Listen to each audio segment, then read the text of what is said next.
Hello and welcome back to Football Manager 2020 with Southport in League 2. Currently sat in 11th place, but we now have potentially 4 games in hand over most sides. We are going to be playing Leyton Orient today, the team who are currently sat 2nd place in the table. In between episodes, we've done pretty well. We have got knocked out of the Carabao Cup though against Blackburn, which was kind of expected. We started off with a 0-0 draw against Wigan in the Leasing.com Trophy North.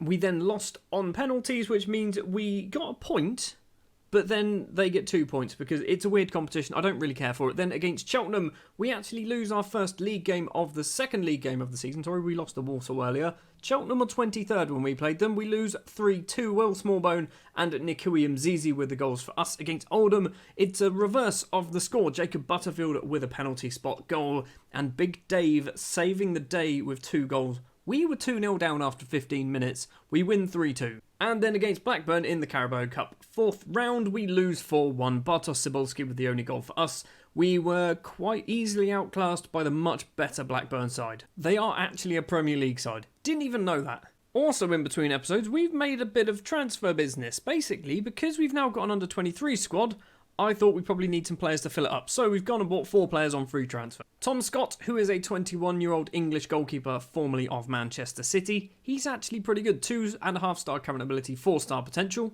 Isaac Bishop, an 18-year-old central midfielder formerly of Burnley. 1.5-star current ability, 3-star potential. He's there basically to fill up the numbers. John Green, an 18-year-old English left-back signed from Bolton, actually played 8 times for Bolton as well over the course of his career so far. 2-star current ability, 5-star potential. John Green actually looks pretty good. And finally, Jamie Hope, another central midfielder, another player also from Burnley, 18 years old. 1.5-star current ability, but 4-star potential on Jamie, so hopefully he's going to get himself a little bit better playing for our under-23s. League table-wise then, we are currently sat 11th place in the table. However, that is not where we are, and I found this out recently. If I click here, this is where we technically are. Match 11. We would be sat in 3rd place on match 11, but because everyone else has played 15 games or so let's click Doncaster, they're already on match 13. So we'd be 3rd. We're technically 3rd. We're not 3rd, but we are 3rd. We're 11th and 3rd at the same time. I don't understand. I think that makes sense. It probably doesn't. Let's jump in then to the first match of the episode up against Leyton Orient, the team that are actually currently sat in 2nd place. So technically they're 1 place ahead of us. I don't know how that works. I'm confusing myself now. Anyway, Leyton Orient will be one of the strongest sides in the division. We've played them twice so far. We haven't beaten them just yet, but today could be that day. The starting lineup we're going to go for then is Anderson in goal, Fossey, Jessen, Big Dave, Schotten and Michelbust as that back 5. Oldacre and Butterfield will be the central midfielders with Stan Flaherty as the attacking midfielder, with Mercado and Cybulski as the 2 strikers. You might be wondering where Will Smallbone is. He's injured. He's out for a reasonable amount of time as well. 2 to 3 months, there you go. He got injured in the Blackburn game. I am a bit worried about Smallbone not being available because he has done really well for us. Same as God Asia. Asia's still currently out injured, which means Fossey has to play. But yeah, both of those 2 players, not necessarily new to the side because Asia was here last season, but they're fairly new to the squad and they're very integral already. Smallbone, even to the point of where I'm already thinking, can I try and extend his loan for next season? Leyton Orient actually have some names of players that I recognise, but they're not necessarily good names. They've got Tom O'Connor taking the free kick now, former Southampton youngster. Shabani, I don't know Shabani. Shabani has the ball though for Leyton Orient. Plays it back to Aforabora or whatever his name is. I recognise his name. Civi into the area. It's off the post. Fossey can clear the ball. 10.5 minutes on the clock. It's going to be a corner for Leyton Orient. Number 19 has gone over to take it. Tom O'Connor takes the corner towards the middle. A big header from Big Dave gets it clear. Williams collects it though for Leyton Orient, but the highlight does end. Well, we are 25 minutes in and we are being dominated. 74% possession for Leyton Orient. We've got ourselves a goal kick. It was awful. What was that goal kick? What is going on? Shabani with the ball for Leyton Orient. We're going to get dominated here. Fossey steals the ball away. And now Mercado can run down the right-hand side. The best Uruguayan ever to play football in Merseyside. Might have just proved a point. Cybulski's there. Butterfield is there. How have we not scored? We've almost scored through Stan Flaherty. Lutweiler makes the save. Our first chance on goal almost resulted in a goal. We're not really getting into this game though, are we? Possession-wise, we've got 35% now. So it's gone up by 11%. It's still not particularly high, is it? Fossey's throw. Mercado collects back to Fossey. No crosses in. Cebulski is there. His headed effort is saved or over the bar. It's over the bar. And at half-time, it is 0-0. And I think, honestly, we are very lucky to be 0-0. I'm going to give him an angry team talk, saying I'm far from pleased. And then, one thing that I definitely need to do, roll it out to any of the defenders. That's all you need to do. I'm also thinking we hit crosses early. Don't know whether that's a good thing. We're not going to do any changes, although we probably should have done, because Flaherty and Oldacre are both on 6.4s. Both of them now drop down to 6.3s. 60 minutes on the clock. Here is a highlight. Crossed in. Wilkinson's there. Shotton can get the ball clear. Not quite sure what the goalkeeper was doing there. Fabora with the ball gets kicked over by Cebulski, who's probably going to pick up a yellow card. No, he does not. It is time for a substitution. And by a sub, I mean probably 3. So, 3 changes then. Oldacre, Cebulski and Flaherty coming off. Veladrez, Garcia and Archer coming on. Not necessarily in that order. So, Veladrez will partner Butterfield in the middle of the pitch. Garcia will be the shadow striker with Mercado. And Archer as the 2 forwards. We're not getting into this game, but if it stays 0-0, I will take a 0-0 draw against Leyton Orient, who have actually dropped down to 3rd place. Fossey's picked up his 2nd yellow card. Hold on, 7 minutes to play. Jacob Butterfield, loads of space outside the area. Veladrez is making a run. Butterfield had so much time on his hands. Marlon Fossey's just saved the day. Butterfield gets the ball back, passes it to Jessen a bit dodgily. Archer heads down. Mercado now with the ball. Gets past one, goes for goal from a long way out. Easily saved from Luttweiler. Free kick for Tom O'Connor now for Leyton Orient. Just a couple of minutes later, Garcia gets it clear. Veladrez flicks the head on. Now Cameron Archer can run. He's got Mercado to his right. He's going to go forward. Plays a bad pass to Mercado, but we still do have possession. He's been tackled. Fossey doesn't get there. It's a penalty. It is a penalty with 5 minutes to play. If we put this in, we have to shut up shop. And we're already playing 5 defenders, so it's going to be difficult to shut up even more. Luis Veladrez, on loan from Barnsley, if I'm not mistaken, makes it 1-0 against Leyton Orient, his first goal of the season. We are going to steal 3 points here. We are definitely stealing 3 points, because we do not deserve to be winning. Right, Garcia's going to drop to be a midfielder, and he's probably going to be... I mean, we'll still go a little bit more attacking. Can Mercado play defensive? I mean, you're going to have to both drop to be fullbacks on defend. We are definitely shutting up shop because I don't really want to throw this away. I mean, I haven't changed the mentality to defensive. We're going to do that now. 4 minutes of injury time.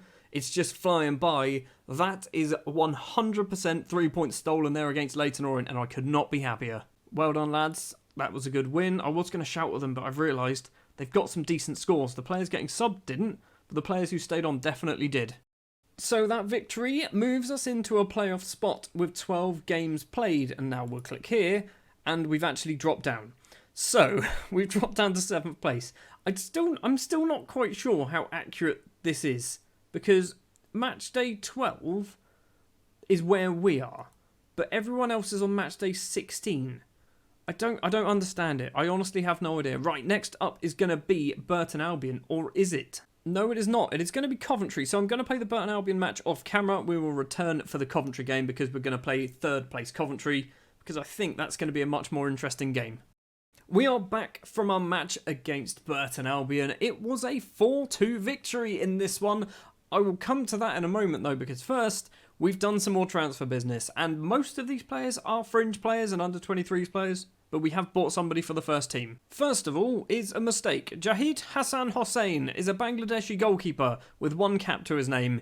He's rubbish. Next up is former Southampton youngster Dan Bartlett, who spent some time at Coventry apparently. He's joined on a free transfer, 1.5 star current ability, 3.5 star potential for the central midfielder. He looks alright technically and mentally, but he's very kind of low other than the main ones that we can obviously see highlighted in yellow. Stuart Hughes is an 18-year-old left winger from England, formerly of Ipswich. He looks okay once again, 2-star current ability, 3.5 star potential. Very good physically, probably about it. And a player to go straight into our first team, and a player who already has played in our first team, is Jordan Ebita. He is formerly of Scunthorpe and Reading. He is signed on a free transfer straight out of the Ugandan national side. Apparently, that's how I found him, on a free transfer. 3-star current ability, not going to get any better because he is 28 years of age, but he is a very good option for that left-back position and will provide Mickelbust with a little bit of competition. So Burton Albion then, as I mentioned earlier, was a 4-2 victory. Cebulski with 2 goals here. Jose Antonio, it's not Jose Antonio, is it? It's Antonio Jesus Garcia with a goal, and so did Cameron Archer after coming off the bench. 2 goals as well scored for Burton Albion, but it didn't really matter. We should have probably beaten them a bit more convincingly. Both of their goals were pretty soft. It means the league table now, we are currently sat 7th place in the table. If we click this, we're actually 9th. We're actually 9th place in the table, apparently. I mean, it's confusing me. We're 7th at the moment. I don't understand how we would technically be lower than 7th, because we've got 27 points after just 13 games. High-flying Coventry then on the 1st of October. They are down in 7th place. We're down in 7th place. They are in 5th place. A victory here will put us on to 30 points, which, if everything goes our way, will be enough to move us into 3rd place, still with 4 games in hand. I want these 4 games in hand to disappear because it's kind of throwing me off. I'm thinking we're not doing particularly well, despite the fact that we've got 27 points, and potentially we can get another 12 on top of that, which would actually, what was that? If we add 12 onto that, we'd be on 39 points. We'd be 6 points clear at the top if we won all our games in hand. The starting lineup then will be Anderson in goal, Fossey, Jessen, Mzizi, Schotten and Obita as that back 5, Oldacre and Butterfield in the middle of the pitch. Fadic will be the shadow striker today because, yes, that's right, both of our attacking midfielders are now injured for a long time. 6 weeks potentially for Stan Flaherty. Smallbone still has how long? 3 months left to go at worst case scenario. So Fadic is now going to be our shadow striker, a position that he can't actually play. Mercado will be partnering Cebulski up front, who Cebulski managed to pick up player of the month for September as well, because he's just bloody ridiculous. And somebody wants Mercado. Forest want Mercado. Well, let's see what happens in January. Coventry are playing a fancy formation. That is a very, very fancy formation if I've ever seen one. 4 at the back, 2 defensive midfielders, Westbrook as a central midfielder, Jabello and Jones as the wingers, and Bradburn, who is a new gen. He's one of their own as well. Straight out of the Coventry ranks. He's not awful, is he? He's actually pretty good. So we're playing Coventry now. We've just played Leyton Orient. In the next episode, we're going to be up against Doncaster, the team that are currently top of the table. There's an early chance potentially going Coventry's way. Hyam goes for goal. Anderson is just awful. He has conceded so many poor goals lately, and it is 100% his fault, that one. 1-0 down then. Dominic Hyam's goal. I mean, what awful goalkeeping that is. Absolutely appalling goalkeeping. What is he on? A 6.8 apparently. Throw for Obita to take to Butterfield.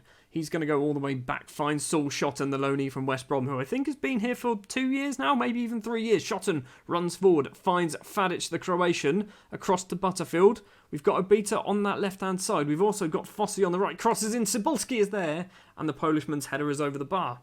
Throw deep inside the Coventry half. Mercado with it. Back to Fossey. Crosses in. Cebulski once again. His 16th goal of the season. An assist from the American Marlon Fossey. It is 1-1. Let's not celebrate. We still need to get another goal. I am fully aware we're only 20 minutes in, but still. Well, time's ticking by in this first half. Not a huge amount has happened apart from the 2 goals. It is going to be 1-1 at half time. Is it going to be 1-1? Mason's throw. Bradburn with it for Coventry. Into Jody Jones. Now Mason once again across to Lafferty. Putting on some pressure are the 2 Southport players. Zane Westbrook plays it back to Forshaw. He's deep inside our half. He's not actually. He's at the edge of our half, isn't he? Mason with it. Lafferty again. Now Westbrook. Now Lafferty. Coventry passing this around, making themselves looking like a really good football team. Mason crosses in. Bradburn is there, and Mitchell Bradburn gets his 4th goal of the season. It's going to be 2-1 to Coventry at half time. It's not ideal. It's definitely not ideal, that is it? It is 2-1, and we have probably been the better side apart from possession-wise. We need to give him a shouting out. Give him a shouting out. You look stressed. Well, it's your fault. You've conceded a goal. Fadic is on a 6.3. He is playing out of position technically, but I'm going to keep him on for now. Dabo crosses in. It's a very early highlight and a very early goal for Coventry. It's 3-1. We're falling apart. We're actually falling apart. Our goalkeeper's on a 6.5. Goalkeepers should not be getting bad ratings. Obita's on a 6.3. Fadic is on a 6.3 as well. Nothing's happening. We're having loads of shots, just not seeing them. 65 minutes on the clock. Garcia's going to come on for Fadic. We're also going to do Obita off. And we're going to have to rejig everyone. Hold on. We do have a right back. It is Dwayne Duggan. No, we're not playing Dwayne Duggan. He's basically on there because I need to play one more homegrown player. So that is Dwayne Duggan. That is why he's always on the bench. We are going to do Obita for Big Dave and then try Saul Shotton as a left back. And then just put Big Dave in the middle because he's Big Dave. 20 minutes of normal time to play. We've got ourselves a throw with Marlon Fossey to Darren Oldacre, who's picked up a yellow card. Fossey crosses in. Garcia is there, and the substitute gets his second goal of the season, makes it 3-2. Stop celebrating. We're still not winning this game. We're not even drawing the game. Why are they celebrating like we've just taken the lead? There's a highlight straight after the goal. Westbrook to Hyam, forward. Finds Massey on the right. The fullback is making a run down the right-hand side as well. Forshaw with it in the centre circle. Left-footed ball finds Jody Jones on the left-hand side. He crosses in relatively early, and Mitchell Bradburn's made it 4-2. They've had 6 shots, 5 on target, and scored 4 goals. This is ridiculous. Fossey with the throw to Garcia, the second goal scorer for Southport, running down the right-hand side. Fossey's there with him if he wants to use him, tries to cross it in early, and now a counter-attack, and if this results in a shot for Coventry, it's more than likely going to be going in. Fossey lumps it upfield, Mercado into the area with a yellow card, crosses in, Cebulski is there once again. It is 4-3. Stop celebrating like we've taken the lead. We're still losing the game. I'm starting to think that both teams' defences haven't bothered to turn up. 7 goals so far. Is there going to be another one? Gabriel with a free kick for Coventry. Westbrook to Forshaw. Back to Gabriel on the right. Back to Westbrook. In the middle to Forshaw. He's got an option on his left. Plays it to his right instead. Coventry really do like taking the piss with their passing, don't they? They're just passing it around. Not necessarily going anywhere. Just passing it around. That's an awful ball, but Peacock is going to get there. Crosses it, hits the first man, and now we can potentially counter-attack. Cebulski's going to run onto it, who I'm pretty sure is now on a hat-trick, if I'm not mistaken.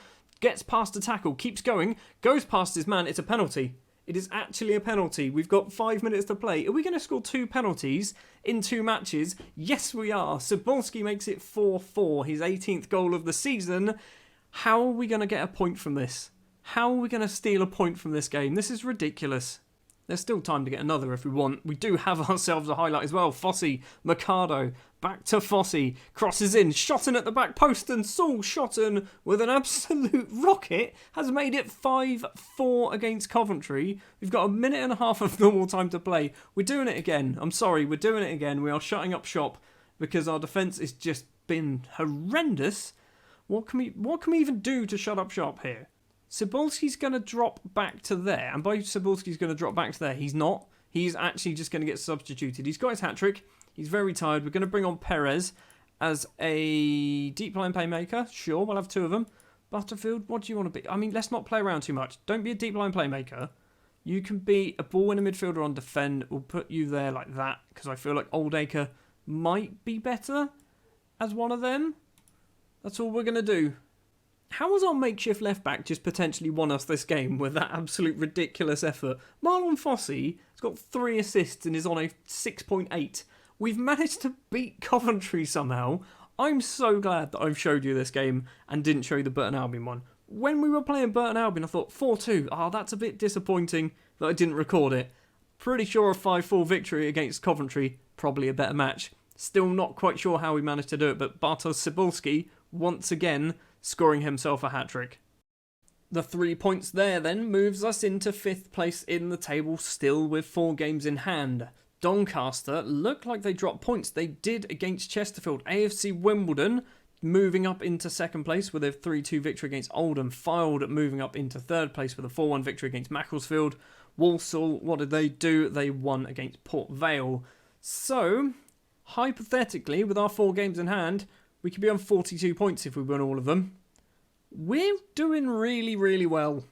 That is going to do it then for this episode. Next episode, we are not going very far because we are going to be playing Doncaster Rovers and we are going to be playing AFC Wimbledon. Oh my word, we've had really tough matches. So we've had a team in 3rd, a team in 2nd, a team in 1st, and then another team in 2nd. So that is what we're going to do next episode, Doncaster and AFC Wimbledon. And then we're possibly on the somewhat easier games. Tranmere 16th, Carlisle in 9th, Plymouth in 12th, Port Vale in 22nd.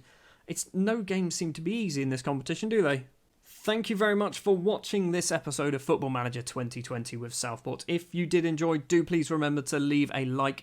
If you are new here, hit the subscribe button, and I'll be back next time with the matchup against Doncaster and AFC Wimbledon.